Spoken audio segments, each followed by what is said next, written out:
Hello everyone, आप लोग कैसे हैं? बेहतर होंगे।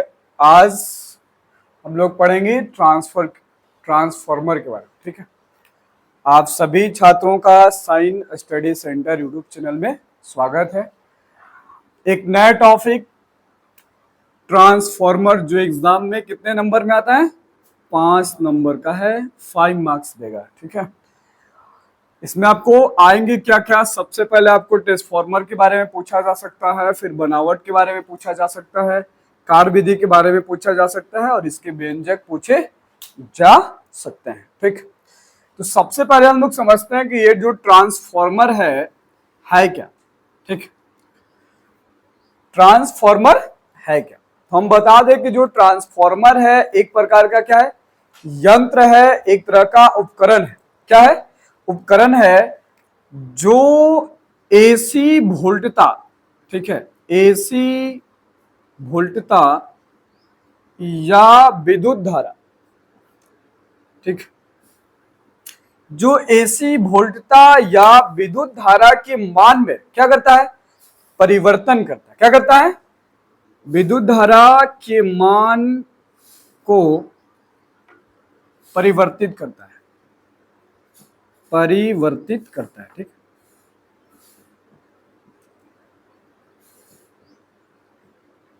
तथा जो अन्योन प्रेरण सिद्धांत पर कार्य करता है, क्या कहलाता है? ट्रांसफॉर्मर कहलाता है। ठीक है, क्या कहलाता है? ट्रांसफॉर्मर कहलाता है।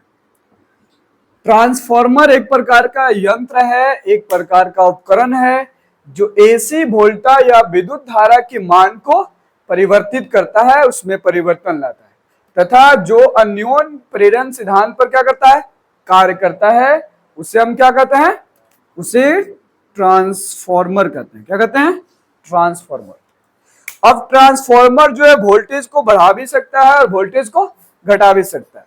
ट्रांसफॉर्मर जो है विद्युत धारा के मान को बढ़ा भी सकता है और मान को घटा भी सकता है। मतलब एक ऐसा यंत्र जो विद्युत धारा या वोल्टेज को क्या करे? घटाए या फिर बढ़ाए, उस तरह के यंत्र को हम लोग क्या कहेंगे? ट्रांसफॉर्मर कहेंगे। क्या कहेंगे? ट्रांसफॉर्मर कहेंगे। अब यहां दूसरा जो है इसकी बनावट, क्या बनावट, ठीक है। ट्रांसफॉर्मर समझ में आ गया। ट्रांसफॉर्मर किसे कहते हैं? एसी वोल्टा या विद्युत धारा के मान को परिवर्तित करता है तथा जो अन्योन प्रेरण सिद्धांत पर कार्य करता है उसे हम लोग क्या कहते हैं? ट्रांसफॉर्मर। ट्रांसफॉर्मर एक प्रकार का यंत्र या फिर एक प्रकार का क्या है? यंत्र है या उपकरण है। ठीक, अब हम लोग देखते हैं इसका बनावट। ठीक है, चलिए बनावट देखिए।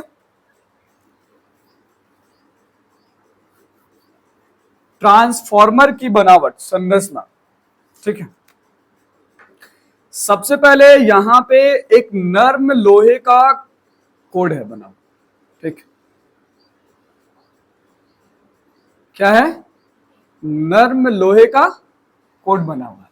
ठीक है, अब इस नर्म लोहे के कोड में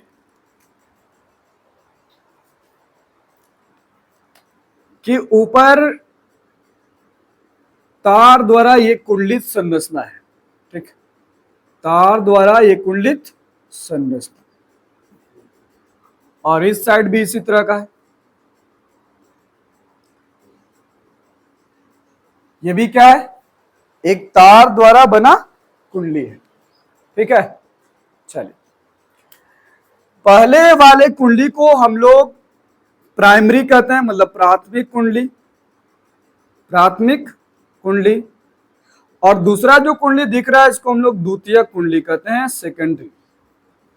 ठीक है, प्राथमिक कुंडली प्राइमरी और सेकेंडरी कुंडली कौन? द्वितीयक। ठीक है, प्राइमरी कॉइल और सेकेंडरी कॉइल। ठीक, अब कह रहा कि जो प्राथमिक कुंडली है, ठीक है, इस संरचना को देखिए। इस संरचना में जो ब्लू कलर का है वो क्या दिख रहा है? ये नर्म लोह कोड है। नर्म लोह, मतलब लोहे का बना हुआ है, ठीक। इसके एक भाग में कुंडली लिपटी हुई है, ठीक है, जिसको हम लोग क्या करें, प्राइमरी, और दूसरे पे भी कुंडली लिपटी हुई है, जिसको हम लोग क्या करें, द्वितीय कुंडली। आप ये समझिए कि जो प्राथमिक कुंडली है, इसको किसको प्राथमिक कुंडली कहेंगे और किसको द्वितीय कुंडली कहेंगे, ठीक। जिस कुंडली से आई या भी को मतलब विद्युत धारा या वोल्ट को निवेश कराया जा रहा है। क्या कराया जा रहा है, निवेश मतलब परिवेश कराया जा रहा है, निवेश कहिए या फिर परिवेश कहिए या फिर जिससे जोड़ा जा रहा है, ठीक है। और जिस कुंडली से निर्गत होती है क्या, करंट या विद्युत धारा या फिर वोल्टेज क्या होती है, निर्गत होती है, निष्कासित होती है, तब हम उसको क्या कहते हैं, द्वितीय कुंडली। और जिस कुंडली से विद्युत धारा या वोल्टेज निवेश करता है उसको हम लोग क्या कहते हैं, प्राथमिक कुंडली। जो प्राथमिक कुंडली है इनमें फेरों की कुल संख्या को एनपी से दिखाते हैं, जबकि जो सेकेंडरी कुंडली में फेरों की जो संख्या है उसको किससे दिखाते हैं, एनएस से दिखाते हैं। ध्यान रखिए कि कभी भी ट्रांसफार्मर में NP equal to not NS, मतलब ये कभी भी आपस में बराबर नहीं होते हैं। या तो नंबर ऑफ जो प्राथमिक कॉइल है, प्राइमरी कॉइल की संख्या अधिक होगी, या फिर सेकेंडरी कॉइल में तारों की संख्या क्या होगी, अधिक होगी, कॉइलों की संख्या क्या होगी, अधिक होगी, ठीक। तो यहां पे हमने एक सरल सिंपल क्या बनाया, संरचना बनाया, किसका, ट्रांसफार्मर का। किसका, ट्रांसफार्मर का। आप आसानी से इस तरह से क्या कर सकते हैं, एग्जाम में बना सकते हैं और इस तरह से आप लिख सकते हैं, ठीक। इसके बाद समझते हैं इसकी कार्यविधि क्या है, इसकी कार्यविधि क्या है, ठीक। हाँ, यहां से एक और चीज समझ सकते हैं कि जो ट्रांसफार्मर है दो तरह के, एक को कहा जाता है ऊंचाई ट्रांसफार्मर, ठीक है, और एक को कहा जाता है अपचाई ट्रांसफार्मर, ठीक है। अब ऊंचाई ट्रांसफार्मर और उपचाई ट्रांसफार्मर कौन है, जिसमें नंबर ऑफ पी का मतलब नंबर ऑफ कॉइल जो है इससे ज्यादा होगा, किसमें, नंबर ऑफ एस में, किस, ठीक है, नंबर ऑफ एस में, मतलब सेकेंड कॉइल कुंडली में यदि कॉइलों की संख्या अधिक हो, किससे, प्राथमिक कुंडली से, तब किस तरह का ट्रांसफार्मर होगा, ऊंचाई ट्रांसफर होगा। और यदि नंबर ऑफ पी बड़ा हो नंबर ऑफ एस से, मतलब द्वितीय कुंडली में कॉइलों की संख्या से ज्यादा हो, प्राथमिक कुंडली जो कुंडली है उसमें कॉइलों की संख्या क्या हो, ज्यादा हो, किससे, द्वितीय कुंडली से, तब हम उसे क्या कहेंगे, अपचाई, ठीक है। हाँ, अपचाई, इसमें आपको अधिक वोल्टेज का प्राप्त होगा या फिर आई प्राप्त होगा, जबकि अपचाई में क्या होगा, अधिक नहीं, निम्न, भी और क्या मिलेगा, आई मिलेगा। मतलब कह सकते हैं कि जो ट्रांसफार्मर है, ट्रांसफार्मर में करंट या वोल्टेज जो परिवर्तित हो रहा है वो किस पर निर्भर करता है, फेरों की संख्या पर निर्भर करता है कि किस कुंडली का फेरों की संख्या कितनी है। अगर फेरों की संख्या अधिक होती है, किसमें अधिक होती है, अगर द्वितीय कुंडली में अधिक होती है, किसके मुकाबले, प्राइमरी कुंडली के मुकाबले, तब ऊंचाई ट्रांसफार्मर मतलब अधिक वोल्टेज की प्राप्ति होगी।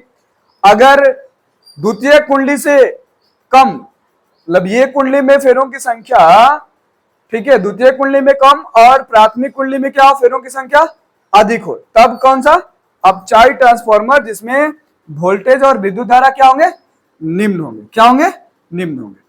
चलिए हम लोग आगे बढ़ते हैं, इसके विषय में और भी आगे पढ़ना है। अब हम लोग इसके कार्य विधि को देखेंगे। क्या देखेंगे, इसके कार्य विधि को, ये कार्य कैसे करता है, ठीक, कार्य कैसे करता है, ध्यान से समझिएगा।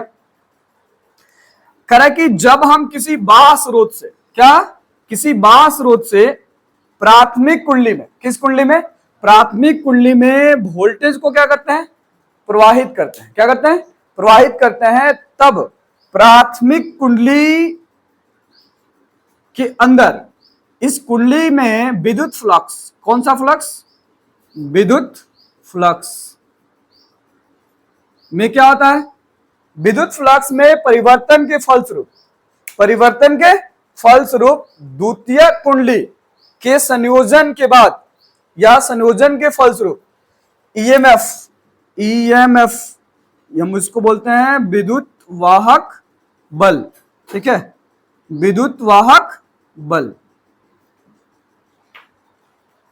विद्युत वाहक बल उत्पन्न होंगे, क्या होंगे, उत्पन्न होंगे, ठीक, जिसे हमें निवेशित वोल्टेज से निर्गत वोल्टेज क्या होंगे, अधिक प्राप्त होंगे। फिर से समझिए, नहीं समझ में आ रहा है तो बाहर से हमने एक ट्रांसफार्मर है, ट्रांसफार्मर का दो कनेक्शन, एक निवेश का एक निर्गत का। जो निवेश है इस निवेश में क्या करेंगे, बाहर से, बाहर मतलब किसी स्रोत से हम वोल्टेज को क्या करेंगे, परिवेश कराएंगे। परिवेश कराने के बाद इस कुंडली मतलब प्राथमिक कुंडली के अंदर विद्युतीय फ्लक्स में क्या होगा, परिवर्तन होगा, किसमें, विद्युतीय फ्लक्स में परिवर्तन होगा। विद्युतीय फ्लक्स में परिवर्तन होने के बाद मतलब परिवर्तित होने के बाद द्वितीय कुंडली से संयोजित होकर जुड़कर, ठीक है, क्या उत्पन्न करेंगे, विद्युत वाहक बल, कौन सा, विद्युत वाहक बल। और इस विद्युत वाहक बल के कारण हमें क्या मिलेगा, निर्गत विद्युत या निर्गत वोल्टेज अधिक होगा, ठीक। ईएमएफ आप जानते हैं, जिसको हम लोग एप्सिलॉन से क्या करते हैं, दर्शाते हैं, एप्सिलॉन, ठीक है, जिसको हम लोग लिखते हैं minus NS del phi by क्या, dt। यहां जो फाई है क्या है, फ्लक्स है, क्या है, फ्लक्स, ठीक है। इसके वजह से क्या होगा, एक हो गया एस के लिए और एक हो गया किसके लिए, पी के लिए ना, पी के लिए होगा NP और डी फाई बाई क्या, d, epsilon P equal to, एक हो गया प्राइमरी कॉइल के लिए और एक हो गया सेकेंडरी कॉइल के लिए, एक प्राइमरी कॉइल के लिए और एक सेकेंडरी कॉइल। कहा जाता है कि ऐसा अगर आप मान लेते हैं कि ट्रांसफार्मर आदर्श रूप में है, किस रूप में है, आदर्श रूप में है, तो इसका प्रतिरोध क्या होगा, शून्य होगा, आर क्या होगा, शून्य होगा। हालांकि ऐसा बहुत रेयर केस में होता है, ऐसा बहुत रेयर केस में होता है, ऐसा बहुत कम होता है, क्योंकि हम लोग जब ट्रांसफार्मर का प्रयोग करते हैं तो इसका क्षरण भी होता है, ठीक है, कई तरह की ऊर्जाएं क्षय होती है और इसमें प्रतिरोध भी लगता है, मतलब प्रतिरोध भी उत्पन्न होता है, ठीक। अब इसके बाद हम लोग इसके कार्य विधि को समझ लिए और इसके व्यंजक को समझेंगे, क्योंकि एग्जाम में पूछेगा ट्रांसफार्मर का व्याख्यान कीजिए चित्र के अनुसार और इसका व्यंजक भी क्या कीजिए, निकालिए। तो चित्र तो बना दीजिएगा, इसका परिभाषा भी लिख लीजिएगा और चित्र में जो दिया है प्राथमिक कुंडली द्वितीय कुंडली ये भी लिख लीजिएगा। अब इसका क्या निकालना होगा, व्यंजक, ठीक है, तो निकालते हैं व्यंजक।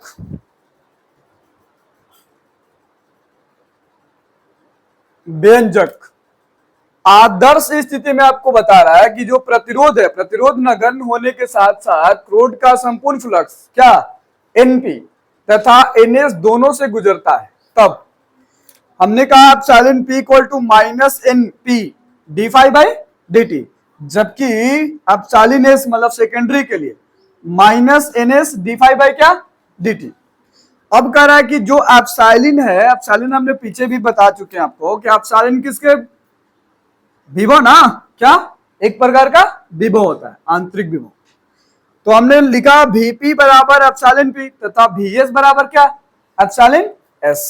फिर लिखा हमने Vp equal to minus N d phi by d dt, जो यहाँ लिखा हुआ है, और यहाँ लिखेंगे Vs equal to minus N, ठीक है, NS डी फाई बाई क्या, dt। करेंगे, चूंकि यहाँ आदर्श स्थिति है और आदर्श स्थिति में प्रतिरोध क्या है, नगण्य है, ना के बराबर है, किसके बराबर है, ना के बराबर है। तो अगर इसको हम समीकरण 1 मान लें और इसको क्या मान लें, हम समीकरण 2 मान लें, ठीक है, समीकरण 1 और समीकरण 2। तो समीकरण 1 और समीकरण 1 और 2 या 2, ठीक है, से तुलना करने पर या फिर समीकरण 1 से 2 में भाग करने पर, क्या करने पे, भाग करने पे, भाग करने पे, क्या कर दिया हमने, समीकरण 1 और 2 से क्या किया, भाग किया, ठीक। समीकरण 1 से 2 में भाग करने पे, ठीक है, समीकरण 1 से किसमें, 2 में भाग करने पे, एन एस बराबर लिखिएगा क्या, minus N S d phi by d t, जबकि यहां लिखिएगा वीपी माइनस एन पी और डी फाई बाई क्या, d phi by d t, ठीक।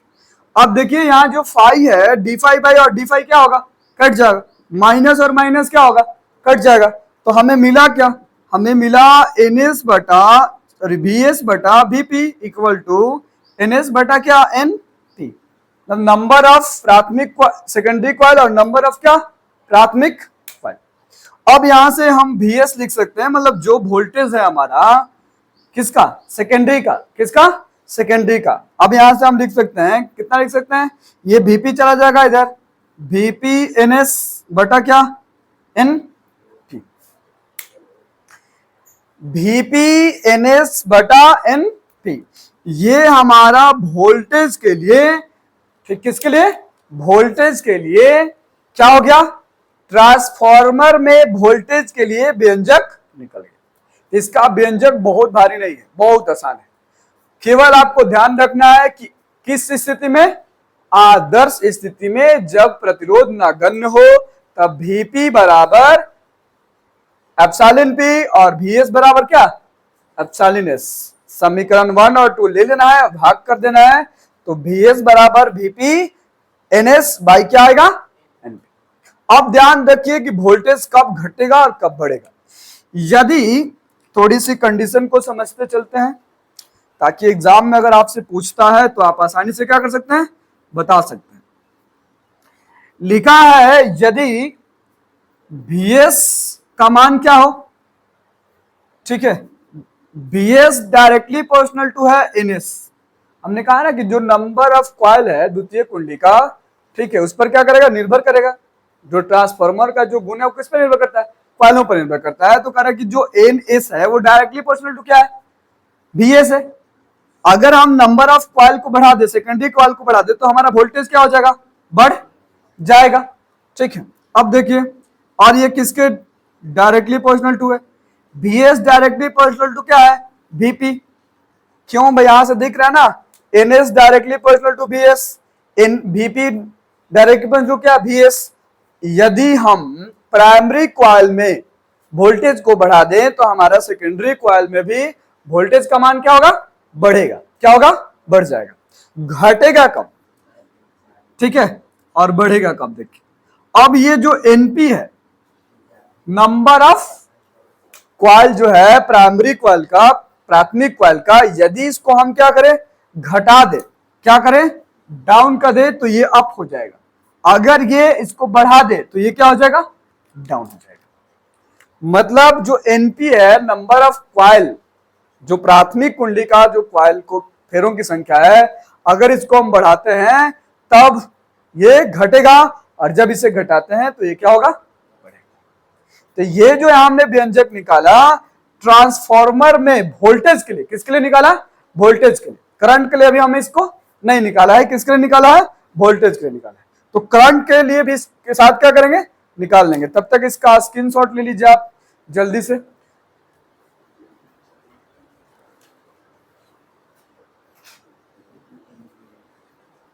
चलिए आगे देखते हैं। अब ये व्यंजक हमने निकाला किसके लिए, वोल्टेज के लिए, किसके लिए, वोल्टेज के लिए। अब हम लोग निकालेंगे किसके लिए, करंट के लिए, किसके लिए, करंट के लिए, ठीक है। चलो, विद्युत धारा आई के लिए करा कि जब ट्रांसफार्मर आदर्श स्थिति में हो, किस स्थिति में हो, आदर्श स्थिति में हो, ठीक है, हाँ, आदर्श स्थिति में लिख लीजिए, आदर्श स्थिति में। जब ट्रांसफार्मर आदर्श स्थिति में हो तब इसकी ऊर्जा का ह्रास क्या होगा, शून्य होगा। स्थिति में इसके ऊर्जा का ह्रास क्या होगा? हाँ, ह्रास शून्य होगा। पावर या फिर इस शक्ति, इसकी जो शक्ति हो उसकी जो ह्रास हो क्या होगा? शून्य होगा। ठीक है, शक्ति हम लोग जानते हैं P बराबर क्या होता है? V और I। तो हम लिखेंगे VP और IP ना, प्राइमरी कॉइल के लिए और फिर सेकेंडरी कॉइल के लिए, ये दोनों आपस में क्या होंगे? बराबर हो। अब यहां से अगर हम निकालना चाहें तो एक तरफ IP, यहां IS लिखे ना, IS, और यहां लिख सकते हैं VS और क्या? VP। हम यहां निकाल रहे हैं IS, तो IS के लिए यहां से भी निकाल सकते हैं। IP और IS लिखे ना, क्या लिखे? IP और IS। इसको मान लीजिए समीकरण, अगला समीकरण कितना था?